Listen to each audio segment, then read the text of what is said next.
Veamos cómo recibió la Ciudad de México el año del conejo de agua.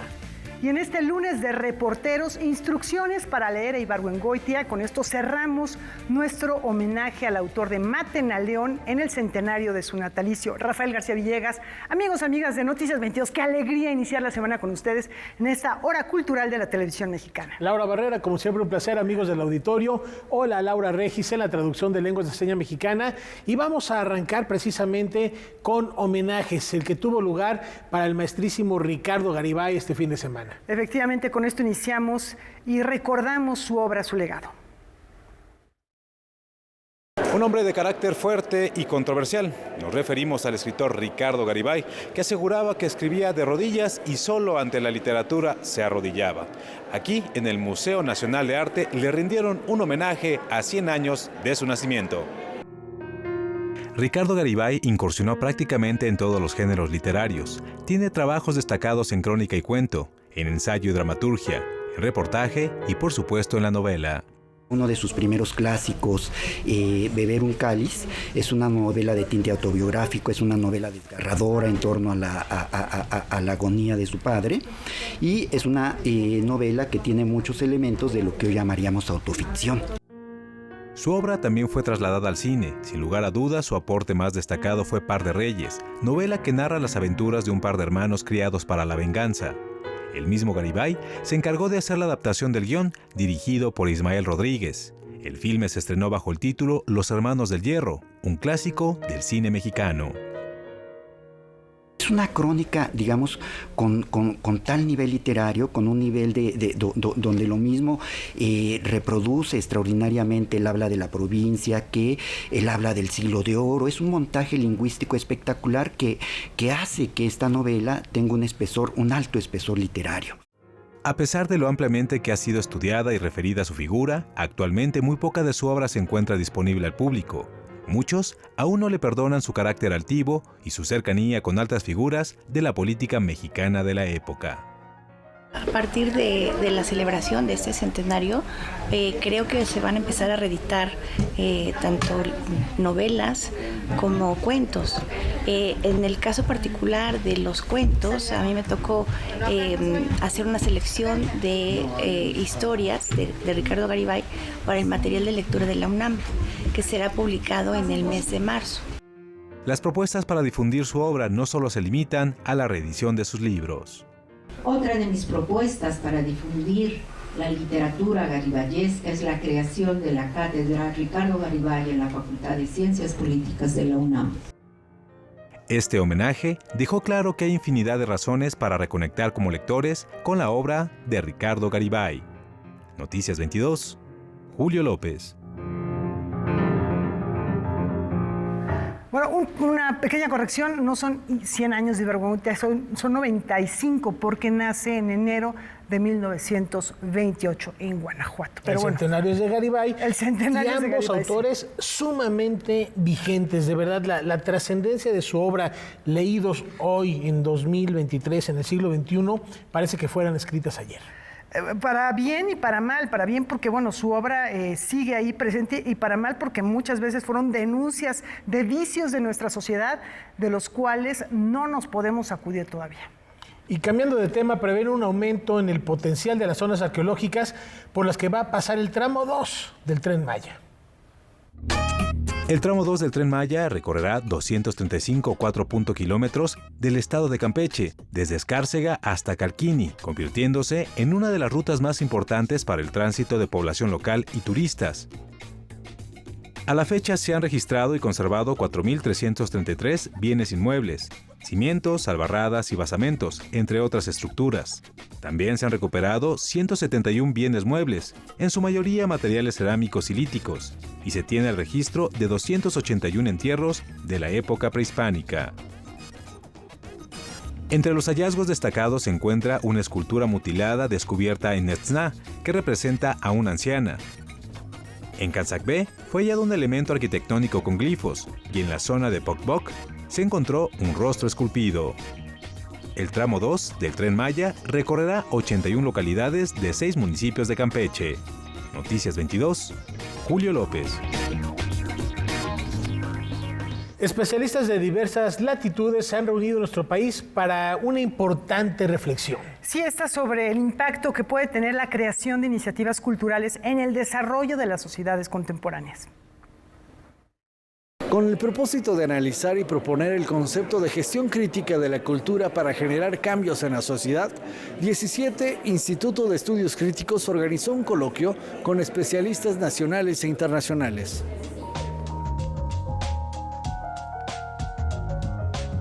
Esta idea consiste en plantear la gestión no como una mediación entre el Estado o el mercado y los públicos consumidores, sino plantear la gestión como un espacio generativo de creación y de producción de iniciativas críticas desde la cultura capaces de operar algún tipo de cambio en lo social. En esta reunión, en la que participarán especialistas provenientes de una docena de países, se tocarán temas de problemática relativa a la formación de gestores, corporalidades, autogestión cultural, así como las iniciativas contemporáneas.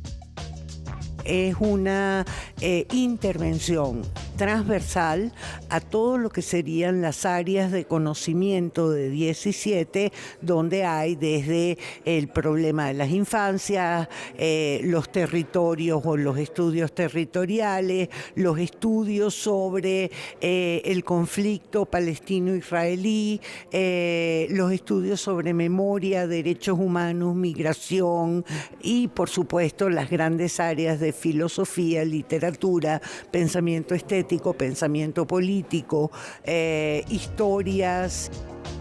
Este encuentro se llevará a cabo hasta el 28 de enero en el Centro Cultural Universitario Tlatelolco, con un horario de 9 de la mañana a 8 de la noche. La entrada es gratuita. Para Noticias 22, Óscar Cortés. Una vereda se abre. Y esta tiene el objetivo de disfrutar las riquezas naturales y culturales que nos ofrece el bosque de Chapultepec. Una nueva franja se dibuja sobre el arbolado del bosque de Chapultepec. La primera y segunda sección del Gran Pulmón de la Ciudad de México ahora se conectan gracias a la calzada flotante. Sobrevuela el anillo periférico y permite que los peatones o ciclistas crucen sin dificultad alguna de la Avenida de los Compositores al Molino del Rey en el Complejo Cultural Los Pinos. La construcción, hecha con 26 columnas de acero, tiene más de 200 metros de largo y fue diseñada para no afectar las áreas verdes que le rodean y resistir hundimientos o sismos en la zona. El jueves pasado, el presidente de México, Andrés Manuel López Obrador, la jefa de gobierno Claudia Sheinbaum y la secretaria de Cultura Alejandra Frausto Guerrero, acompañados por Gabriel Orozco, director del proyecto Bosque de Chapultepec, Naturaleza y Cultura, inauguraron la calzada con un recorrido y aprovecharon la ocasión también para visitar el nuevo Centro Cultural Ambiental en la segunda sección del Bosque de Chapultepec. La calzada flotante es una ruta imprescindible para cualquier persona que guste conocer a fondo los diferentes atractivos naturales y culturales de Chapultepec. Esta será además una de las principales vías para que los transeúntes lleguen al Parque Urbano Aztlán, proyecto que abrirá sus puertas a finales del 2023. Noticias 22, Rodrigo Peredo. Aquí algo que ya les anticipábamos el viernes pasado. Efectivamente, vamos a ver ahora cómo celebró sus 100 años el exrector del Politécnico, Héctor Mayagoitia Domínguez. El doctor Héctor Mayagoitia ha estado vinculado al Instituto Politécnico Nacional desde hace más de 75 años, pues ingresó a la Escuela Nacional de Ciencias Biológicas en 1942, donde 4 años más tarde se graduó como químico bacteriólogo y parasitólogo. Esta institución educativa, a la que ha entregado los mayores esfuerzos de su vida, haciendo valer como pocos el lema politécnico de la técnica al servicio de la patria, le rindió homenaje la noche del viernes con motivo de sus 100 años de vida. Siempre con mucho cariño recibimos los abrazos y los recuerdos gratos de otros tiempos, ¿no? La compañía de mi esposa, que bueno, ha sido la responsable de mi vida misma y de las condiciones que, como dije, envidiables, pues, en que me encuentro a los 100 años. Durante el acto, celebrado en el Centro Cultural Jaime Torres Bodet, las autoridades presentes recordaron momentos significativos de la biografía centenaria del Dr. Mayagoitia. En 1974, fue elegido gobernador de su estado natal, Durango. Durante su administración, instituyó en Michilía y Mapimí las dos primeras reservas de la biosfera de México. Entre 1979 y 1982, se desempeñó como director de su alma mater, donde fundó la maestría en Ingeniería Ambiental, promovió la ley orgánica que aún está vigente y organizó la primera feria del libro del instituto. Actualmente, es titular de la Coordinación Politécnica para la Sustentabilidad, donde trabaja para pasar la batuta de la defensa del medio ambiente a las nuevas generaciones. Estamos luchando por su propio beneficio, no solamente actuando en las funciones que tenemos encomendadas, sino más allá para que ellos siembren a su vez al futuro mejores condiciones de vida. Así que ahí andamos, mientras que el cuerpo aguante. Para Noticias 22, César H. Meléndez. Pues una enorme felicitación y llegar al centenario así, con esa lucidez, con esa claridad de pensamiento. Admirable. Con esa fuerza física. No. Un fuerte abrazo y muchos años más. Vamos a hacer una brevísima pausa. Volvemos.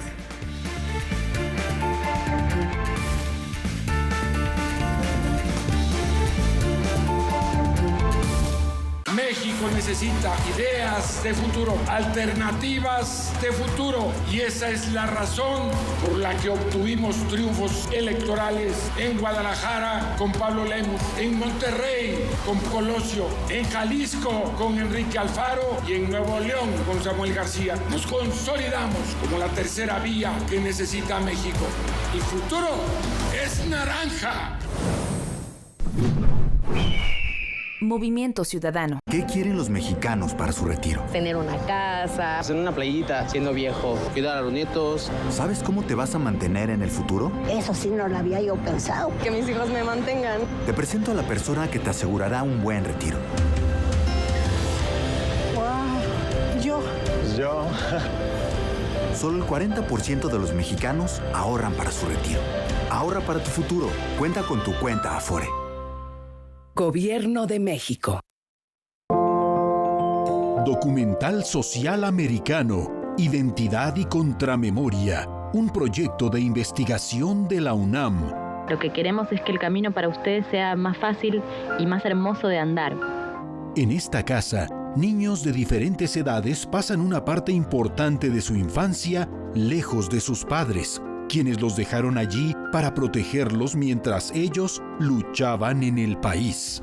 Esa lucha implicaba esto de a veces volver, entrar, hacer otras actividades. La Guardería, Visión Periférica, lunes 22 horas.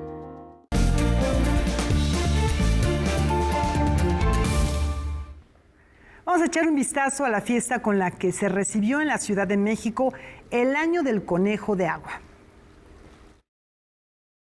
La cita estaba hecha. A las 9 de la mañana, dragones, conejos y ciclistas se congregaron en el Ángel de la Independencia para dar la bienvenida al Año Nuevo Chino.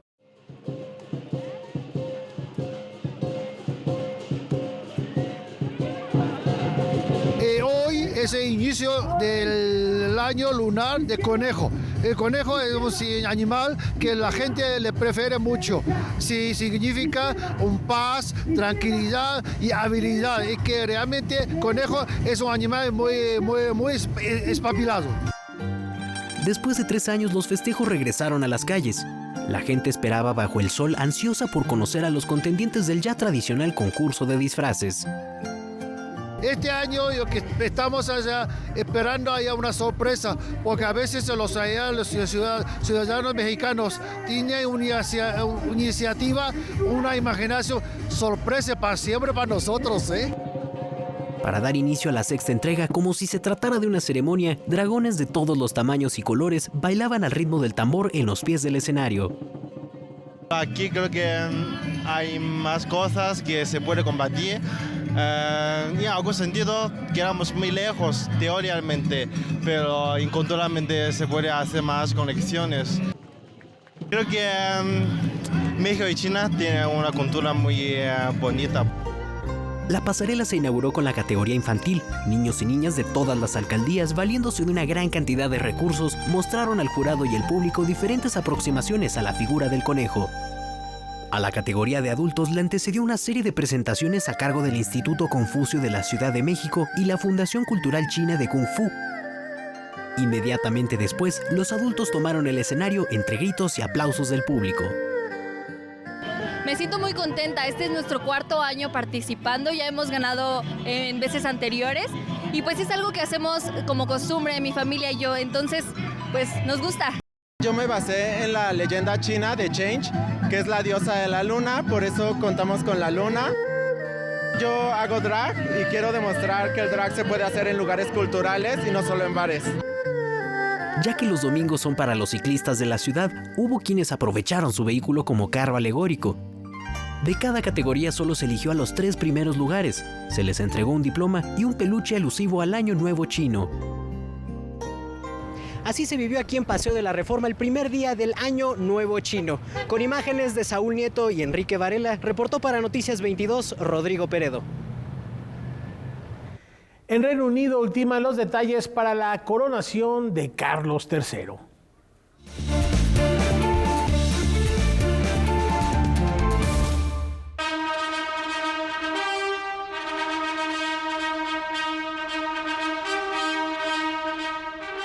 El próximo 6 de mayo, Reino Unido iniciará una nueva era con la coronación del rey Carlos III.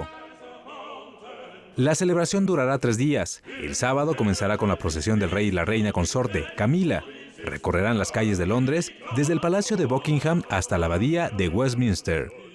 Una vez ahí, se ofrecerá un servicio religioso y solemne, oficializado por el obispo. Ya coronada la pareja real, regresará al Palacio de Buckingham en la procesión de la coronación, mucho más ceremonial y multitudinaria que la primera. El domingo se organizará un concierto de coronación en los jardines del Castillo de Windsor.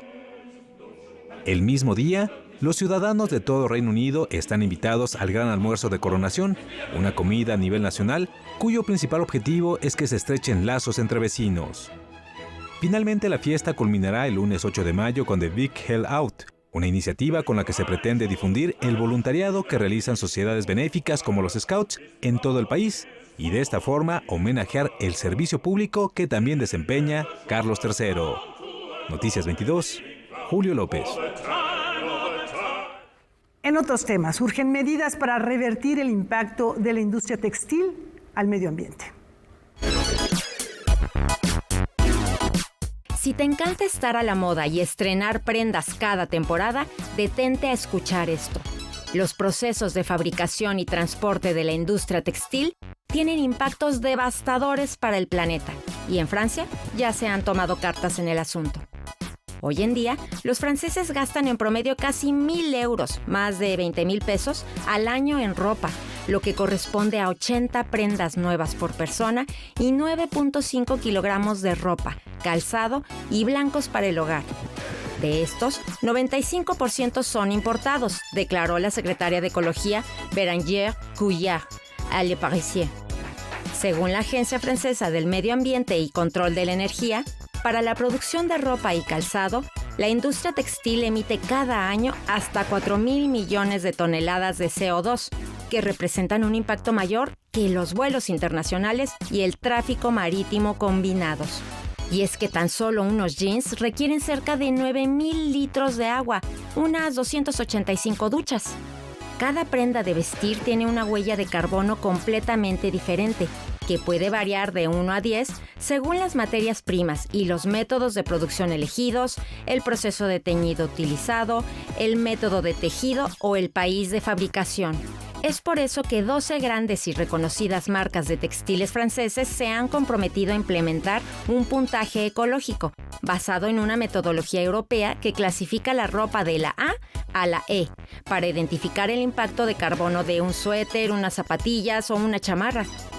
Este nuevo sistema de calificación se inspiró en el sistema de etiquetado frontal de alimentos que permite a los consumidores evaluar fácil y rápido su valor nutricional.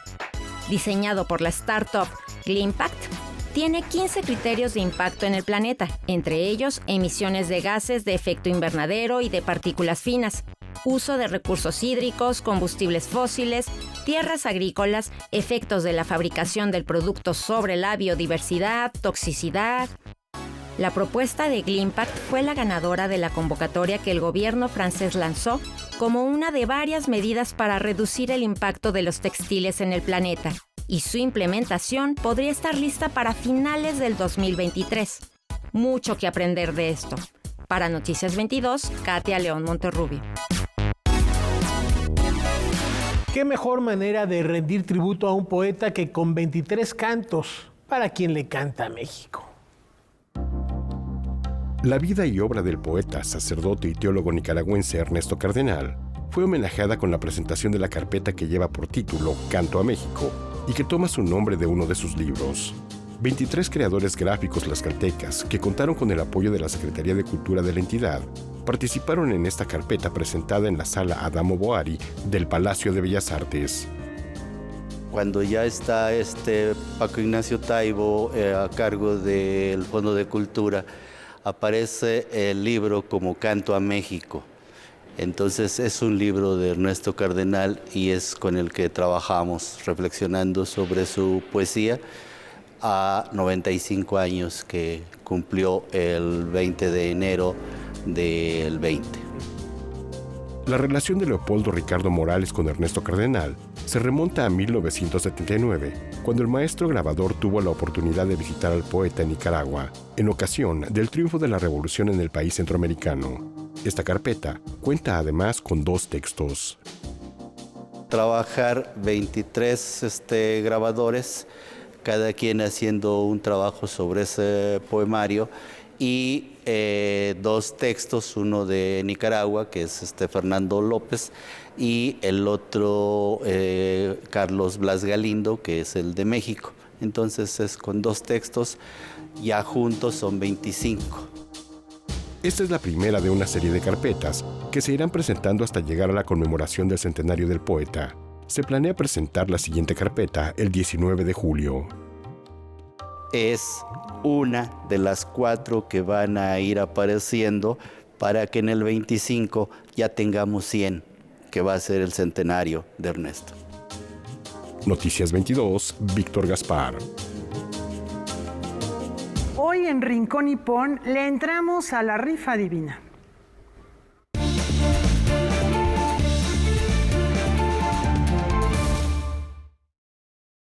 Konnichiwa amigos, yo soy Miri Murasaki y hoy en Rincón Nippon vamos a platicar del Omikuji.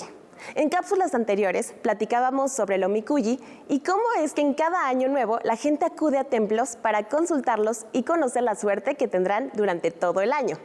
La palabra Omikuji significa rifa divina y son otorgados después de hacer una ofrenda.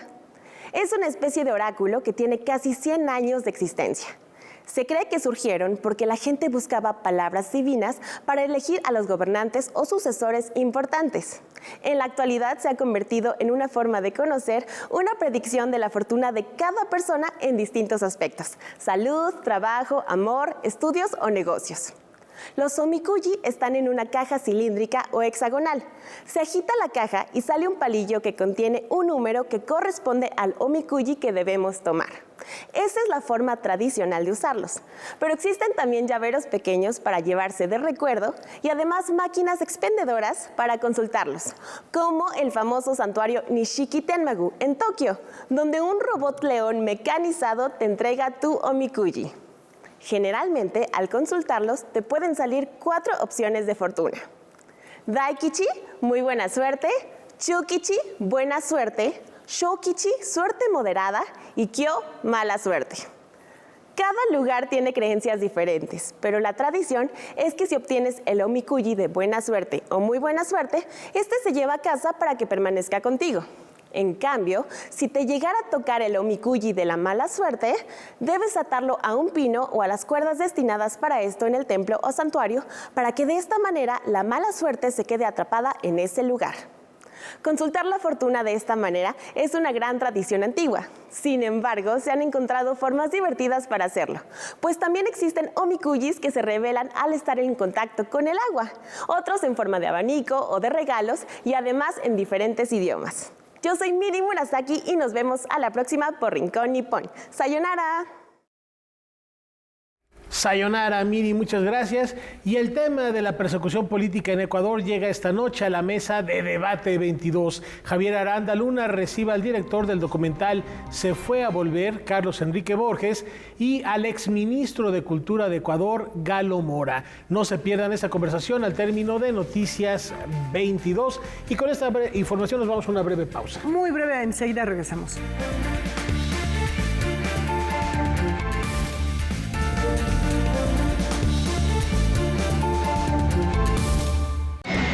Considerado por muchos el mejor cirujano que jamás haya existido. ¿Qué vas a hacer ahora? Voy a encontrar una cura para la enfermedad del Fénix. Pero, tras una llamada misteriosa... ¿Qué pasará con el virus si ellos mueren en ese avión? Su vida ha entrado en un torbellino sin salida. Venimos por el virus del Fénix evolucionado y su correspondiente cura. Es momento de saber toda la verdad. Intrusos a bordo. Descúbrelo en el último episodio de Blackjack 21 en Anime, lunes 23:30 horas. El Big Bang todavía sigue aquí. El Big Bang todavía sigue aquí. El Big Bang todavía sigue aquí. Y bueno, les traemos noticias del Big Bang con nuestro querido Fernando Rivera Calderón. Todavía sigue aquí. El Big Bang todavía sigue aquí. El Big Bang todavía sigue aquí.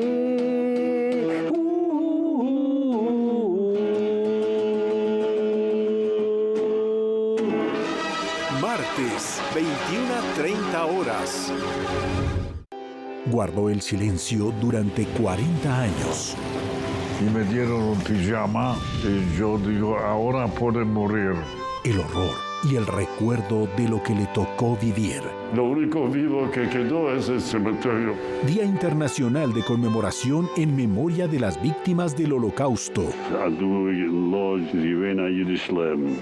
Este es un viaje de retorno a sus orígenes para empezar a contar su conmovedora historia, porque sin pasado no hay presente y tampoco hay futuro. El Árbol de la Muralla, miércoles 23:30 horas.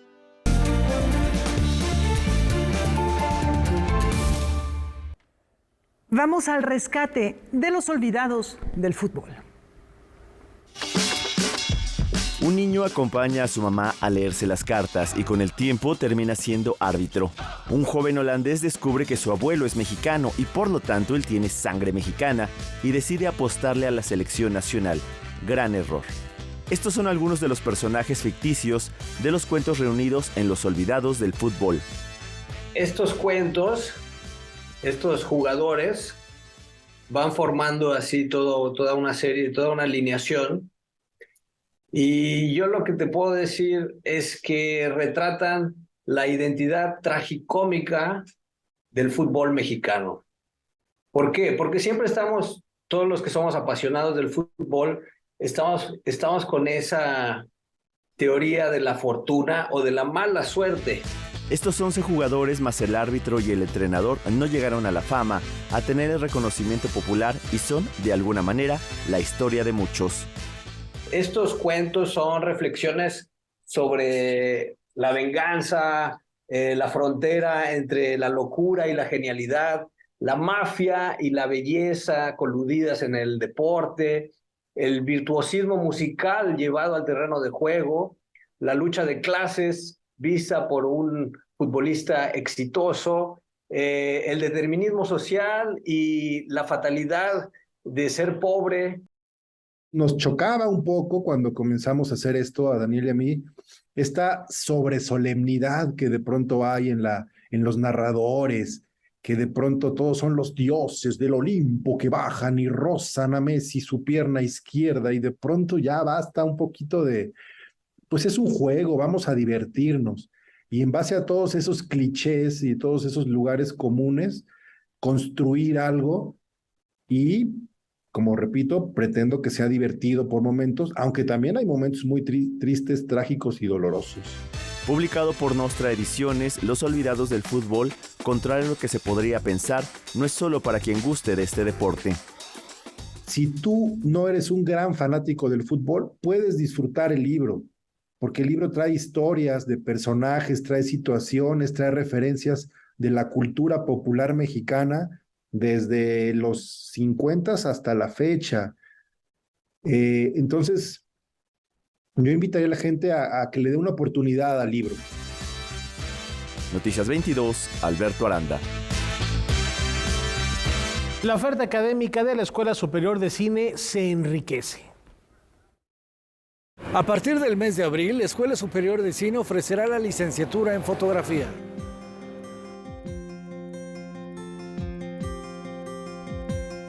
Es un plan de estudios dedicado a estudiar la historia de la imagen, de las imágenes, la historia de la fotografía, tanto en el mundo como en América Latina y sobre todo en México, la teoría sobre la imagen, la técnica, tanto analógica como digital, nuevas tecnologías, imagen en movimiento también. Nuestra filosofía, nuestra idea es que cada alumno tenga su propia visión del mundo, su propia visión del país, su propia visión de sí mismo. Y eso es lo que puede llegar realmente a conformar una forma de decir las cosas, de hacer fotografía, de hacer animación y de hacer cine. El edificio que acogerá el laboratorio de fotografía fue sede de la histórica cantina La Vaquita. Es una cantina que tenía más de 100 años en esta ubicación, donde, bueno, pasaron por ahí para tomar un trago todas las personas que se dedicaban al arte o la cultura o la política incluso en este país.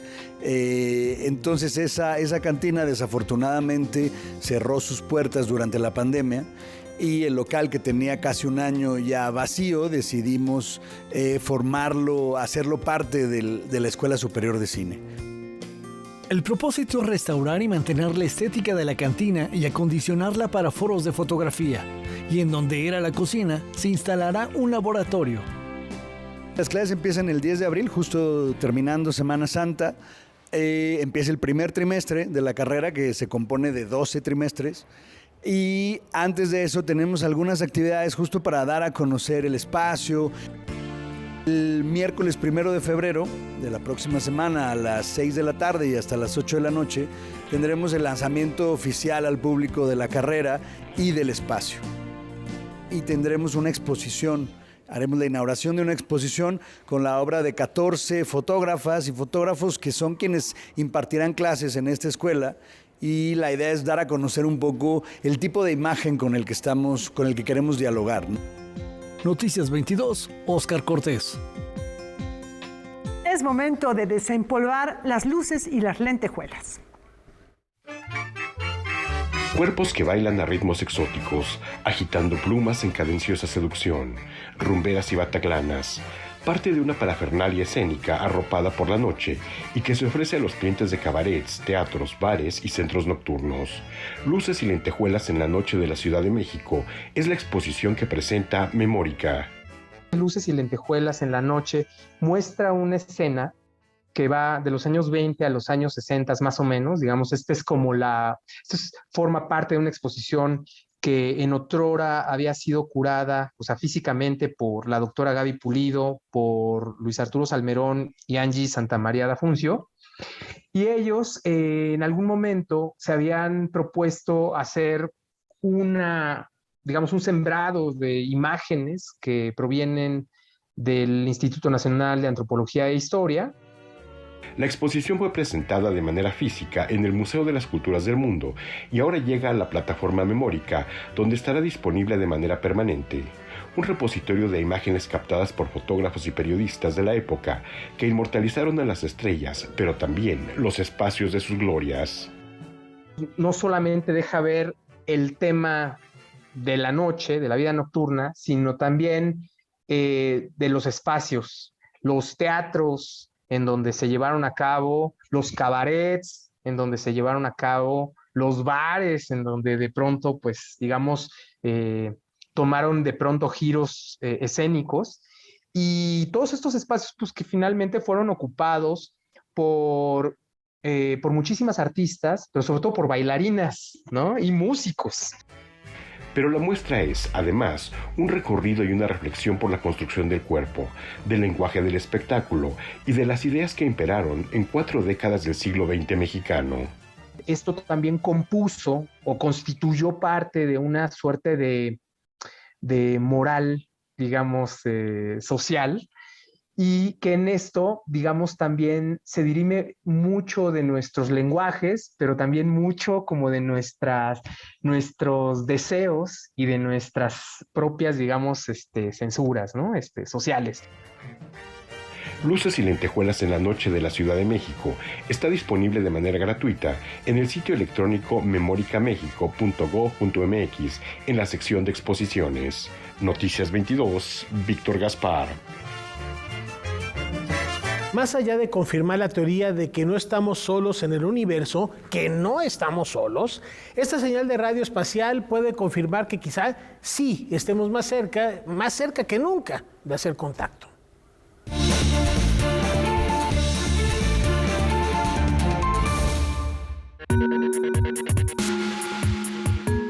El radiotelescopio gigante de ondas métricas de la India captó rastros de hidrógeno a 8.800 millones de años luz de la Tierra. Las galaxias son objetos brillantes que emiten su energía en infinidad de frecuencias en el espectro electromagnético. El hidrógeno atómico emite ondas de radio de 21 centímetros de longitud de onda, dables con radiotelescopios de baja frecuencia. No obstante, esta señal de radio es extremadamente débil, por lo que detectar una emisión de una galaxia lejana es casi imposible para los telescopios actuales. Aquí radica la importancia de este descubrimiento. El hallazgo servirá para generar teorías más precisas sobre la formación de galaxias y su expansión en el universo. Noticias 22, Julio López. Y ahora nos adentramos a esta singular arquitectura de luz. El registro que hizo de la arquitectura de la Ciudad de México, así como temas populares, las calles de la capital del país e incluso un retrato de Venustiano Carranza, es lo que presenta la exposición Guillermo Kahlo, Arquitectura de la Luz. Si bien tenemos presente al apellido Kahlo, como bien mencionas, nos evoca en primera instancia a esta pintora Frida Kahlo, pues Guillermo Kahlo fue un fotógrafo inmigrante que llegó a México a finales del siglo XIX. Hizo un trabajo extraordinario haciendo registros a lo largo y ancho de la República Mexicana, pero uno de los trabajos más significativos que tuvo fue durante el gobierno del Porfiriato. La Secretaría de Hacienda y Crédito Público contrató sus servicios de fotógrafo para que hiciera un registro. La exposición, que presenta la Fototeca Nacional del INAH en Pachuca, está conformada a partir del acervo que resguarda. El 18 de junio de 1980 ingresaron a esta institución 4.290 piezas, las cuales forman parte del patrimonio de la nación. Pensamos esta exposición para que hubiera un diálogo acerca de su trabajo y presentarlo de una forma que el público que nos haga favor de visitarnos pueda conocer el amplio trabajo que tiene Guillermo Kahlo. Como bien podríamos decir, el archivo Casasola nos remite a las fotografías de la Revolución Mexicana, ¿no? Pero el archivo Casasola es un cúmulo de temas, técnicas y autores que nos llena simplemente con rascar un poquito. Lo mismo sucede con la colección Guillermo Kahlo. Guillermo Kahlo, si bien tenemos presente ese extraordinario trabajo que hizo acerca de los monumentos, también hay un trabajo extraordinario de visitas populares, de retratos, de arquitectura, monumentos históricos. Tenemos fotografías del Zócalo. Tenemos una fotografía bellísima que hizo acerca del Palacio de Bellas Artes cuando se estaba instalando el telón. Noticias 22, Alberto Aranda. Momento de hacer una breve pausa. Y regresamos con Ibargüengoitia.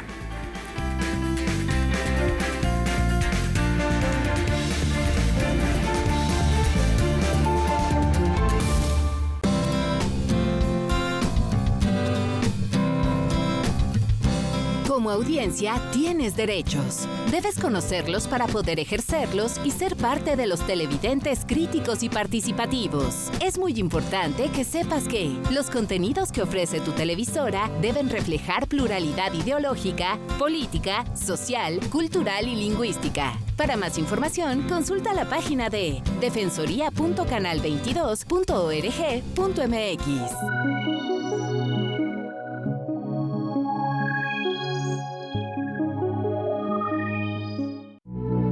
Ella es dulce tentación. Deje de seguirnos, pero si yo no lo sigo, te sigo a ti. Y bastará un hombre inocente. Yo no le cobro las sesiones de masaje y usted le enseña a manejar a una persona sordomuda. Perfecto. Para arrastrarlo a un mundo habitado por rezagados sociales. Usted, como todos los videntes, tiende a menospreciarnos. En fin, que nosotros vemos más que los que tienen ojos. El corazón de la noche. Recordando a Jaime Humberto Hermosillo. Cinema 22 Mexicano. Jueves 22:30 horas. Mi nombre es Galo Moravit. Soy escritor, músico ecuatoriano. Fui ministro de Cultura del Ecuador del gobierno de Rafael Correa Delgado. Y quiero invitarlos a estar presentes a través de la emisión del documental Se fue a volver, que por Canal 22 y Debate 22 tendremos la oportunidad de compartir con el pueblo de México, a quien le expresamos nuestra inmensa gratitud. Hola, ¿qué tal? Yo soy Carlos Enríquez Borges, director del documental Se fue a volver, una producción original de Capital 21 con el apoyo de Nómada Casa Productora. Los esperamos para detonar conversaciones sobre exilio, persecución política y asilo político en tiempos de humanismo mexicano. De todo esto hablaremos aquí después del noticiero. Hoy, 21 horas.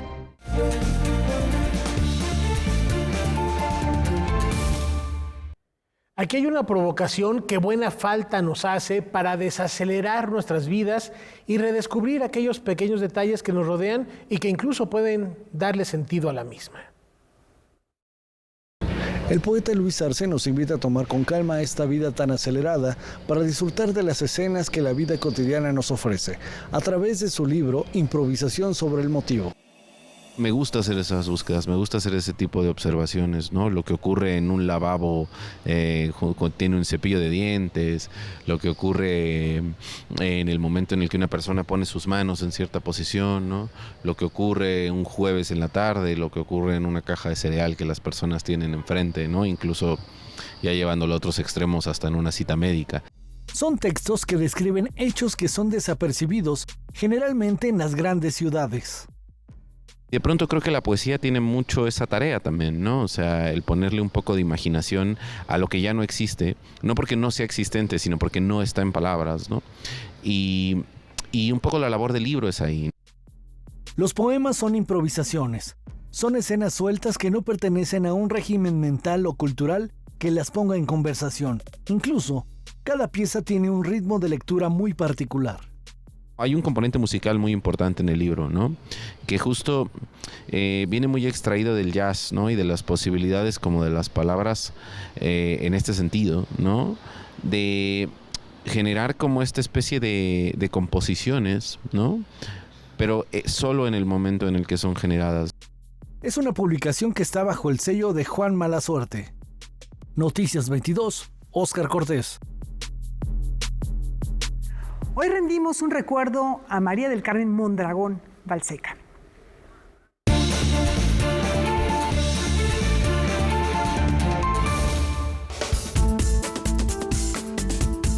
Corté mis cabellos largos y rubios, los corté para amar, para dar un poco del oro de mi cuerpo, los corté por amor. Este es un fragmento de un poema escrito por Nahui Olin. Hoy se conmemoran 45 años del fallecimiento de la pintora, escritora, compositora y musa. La artista también es reconocida por su labor feminista. Fue una de las 2 mujeres que pertenecieron a la Unión Revolucionaria de Obertos, técnicos, pintores, escultores y similares. Además, junto a otros artistas de la época, luchó por el voto femenino, la igualdad de derechos, el acceso a la educación e incluso el derecho a poseer tierras. Nahui Olin falleció el 23 de enero de 1978, casi en el olvido, en su hogar, viviendo de dar clases de pintura y con una beca. Hoy su obra está más viva que nunca y su figura es referente nacional. Noticias 22, Julio López. Como les venimos platicando durante la semana pasada, ayer se cumplieron 95 años del natalicio del autor de Los Relámpagos de Agosto. Esta noche César H. Meléndez nos comparte algunas instrucciones para leer a Ibargüengoitia y finalmente descubrir que no todo es drama. Vamos con ustedes.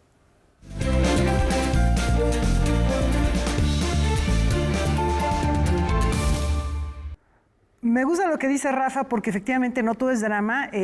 Jorge Ibargüengoitia decía que el hecho es triste o es alegre o es divertido, no por el hecho mismo, sino por quien lo escribe, por quien lo narra. Entonces él decidió utilizar la ironía, una ironía muy inteligente, muy bien informada para hablar del México postrevolucionario, de las realidades y los vicios de la sociedad mexicana, de los magnicidios o intentos de magnicidios, de las dictaduras de América Latina, en fin, muchos temas que siguen estando ahí presentes, que siguen siendo vigentes y que vamos a platicar con César H. Meléndez en esto que has preparado para nuestro público. ¿Cómo estás? Hola, Laura, pues muchísimo gusto. Es un gusto estar aquí de nueva cuenta.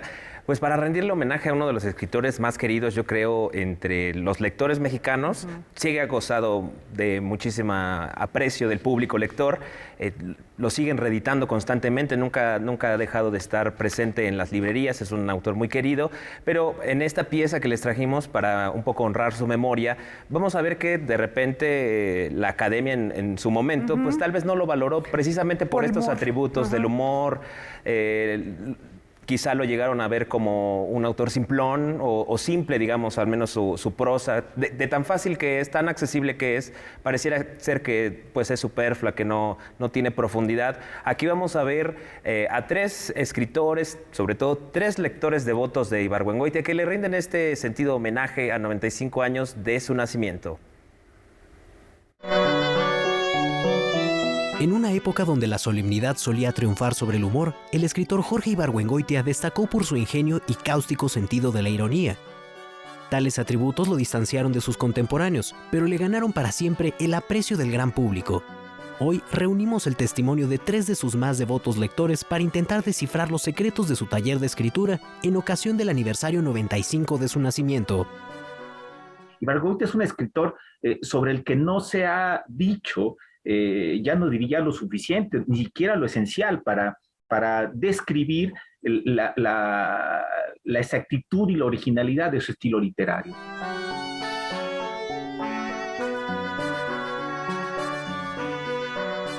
Es una literatura entretenida, pero a la vez con la complejidad del gran arte.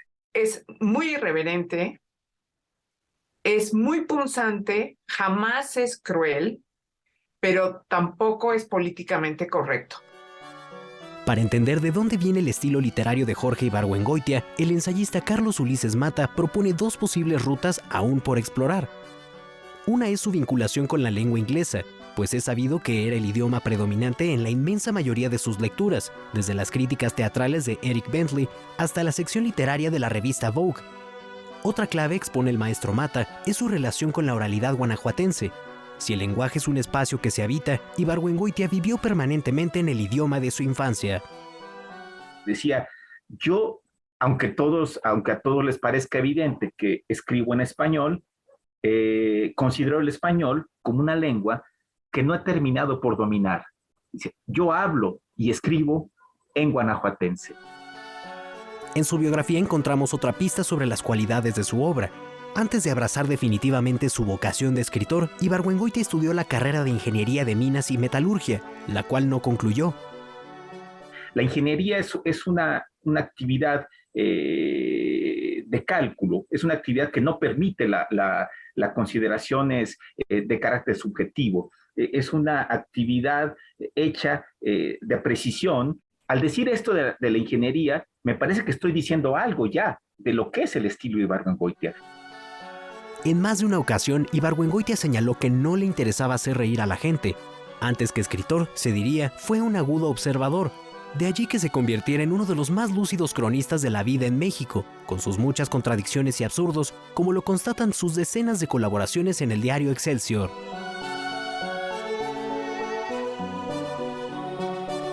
hay una frase que se repite una y otra vez en la obra de Ibargüengoitia y es, escribo la realidad según la veo. Más allá de ser un retratista de las costumbres de la urbe y la provincia mexicana, Ibargüengoitia las reinventó gozosamente en su prosa, reconocida por poseer las virtudes de la eficacia, la concisión y la redondez de los usos idiomáticos. Yo siento que lo que él más apreciaba era la coherencia, el sentido del humor, la buena comida y la posibilidad de hacer una frase redonda y perfecta. Bueno, decía Juan Villoro que Jorge Ibargüengoitia hizo un retrato secreto de México. En alguna ocasión, en una plática, pensaba que César no ha sido suficientemente estudiado, aunque como dice, siempre sus libros están ahí presentes, se reeditan, se han hecho adaptaciones cinematográficas, pero quizá la crítica, el humor, bueno, no solamente en ese género, en todos los géneros, el humor no es bien apreciado. Y él decía, bueno, escribo artículos ingeniosos porque soy ingenioso, escribo cuestiones arbitrarias porque también soy arbitrario, y no tenía, como decimos, un pelo en la lengua. Y probablemente lo que nos exponen los entrevistados es que sabemos que Ibargüengoitia era muy reacio a aceptarse a sí mismo como un humorista, tal vez porque no quería pasar a la posteridad precisamente como alguien que nada más hace reír, que no puede tomarse en serio. Tal vez él utilizaba esa herramienta para decir muchas otras cosas, para hacer una crítica aguda, observadora, muy filosa. Y en algún sentido tal vez también decía eso por cómo era recibida su obra, un poco para no declararse abiertamente. Tal vez en nuestros tiempos podría decir más abiertamente que ese es su estilo, defenderlo a capa y espada, porque también era una persona de armas tomar. Eso sí. Vamos a ver esta segunda parte para seguir hablando de Ibargüengoitia. Jorge Ibargüengoitia fue uno de los escritores mexicanos más importantes del siglo pasado, pero también uno de los más atípicos. Su personalidad a veces hosca y malhumorada, su falta de consideración ante los héroes nacionales y del panteón literario, así como su irreverencia innata, lo convirtieron en un personaje insular dentro de su propia generación. Ibargüengoitia fue una especie de forajido, era un autor absolutamente extraterritorial. No formaba parte de ningún grupo, cosa que me parece esencial para la libertad del escritor. Era un pensador absolutamente independiente. En realidad, de amigos, cartas a amigos, escritores, nunca tuvo Ibargüengoitia. Él se relacionó sobre todo con gente de las artes visuales. Ibargüengoitia no quería ser escritor mexicano y no lo fue. En ese sentido, es muy acertada esta idea, es muy justa la percepción de que Ibargüengoitia carece de genealogía en la lengua española, carece de genealogía en la literatura mexicana. Todo lo anterior explica por qué, al convertirse en un ave rara de las letras nacionales, su obra no fue recibida con particular entusiasmo por el mundo académico o ciertos círculos literarios. En su momento se le calificó de fácil, literatura por lo mismo olvidable, humorística. Ibargüengoitia entendía que el humor es un atributo de la inteligencia, pero no por eso iba por la vida haciéndose el chistoso. Él mismo era reacio a aceptar como destino ser considerado un autor humorista o moralista. En su muy citado y comentado artículo Humorista, agítese antes de usarse, lo explica así: si no voy a cambiar al mundo, cuando menos puedo demostrar que no todo aquí es drama. Dice que, a fin de cuentas, él suscribe o considera la idea de que el humor no es para hacer reír, sino para salvarnos de la dureza de la realidad. Pero sobre todo de quien se pitorreaba más era de sí mismo, de su apellido, de cómo bailaba cuando era chiquito, de sus ojeras, de todo, de sus conversaciones con sus amigos, absolutamente de todo. Era un ser francamente, yo creo que entrañable. Yo no lo conocí, pero lo venero. La sátira, el humor es una cualidad que pocos pueden presumir, y hacer reír a la gente al mismo tiempo que la haces reflexionar y profundizar sobre temas, yo creo que es una virtud que apenas unos cuantos han alcanzado, ¿no? Totalmente de acuerdo, Laura, y ya nada más quisiera terminar diciendo que al doctor Lambarry, a quien pudimos entrevistar en esta ocasión, va a estar presentando próximamente en la Feria del Libro del Palacio de Minería la primer biografía, digamos, completa de Jorge Ibargüengoitia. Este es un proyecto que le demoró 4 o 5 años, es un libro de reciente publicación, lo publica la Universidad de Guanajuato, entonces seguramente seguiremos hablando de Ibargüengoitia durante mucho tiempo. Eso está muy bien, seguiremos platicando de él, su visión sobre las mujeres en otra ocasión, a ver si tenemos tiempo de platicarla, claro, porque también es muy, muy interesante y muy aguda. ¿Qué te parece, Rafa? Me parece fascinante, hay que retomar, hay que revisar y revisitar la obra de Jorge Ibargüengoitia, y qué mejor pretexto este aniversario, por supuesto, esta provocación que nos hace César H. Meléndez. Gracias, César. Y nos vamos a despedir y lo hacemos con música. El 20 de enero de 1888 nació Huddie William Ledbetter, mejor conocido como Led Belly, músico y compositor estadounidense del blues y del folk. Además,